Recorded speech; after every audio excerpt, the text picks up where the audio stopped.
Kiddo Pop channel. I'm here.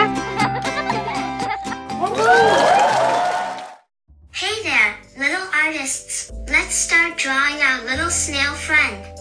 Snails have super cool eyes that sit on top of long, wiggly stalks.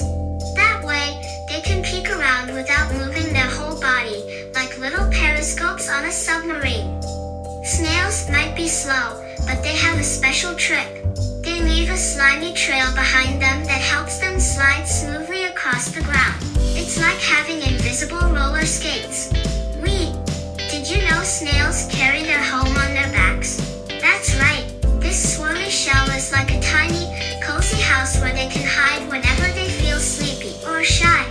Let's make a big, round spiral for the shell, just like a cinnamon roll.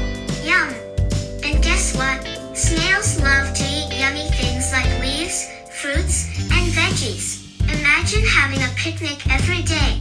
What do you think a snail's favorite food would be? Maybe a big, juicy strawberry? We're done. Look at this cute little snail we made. Do you think it's going on an adventure? Or maybe it's looking for its next yummy snack?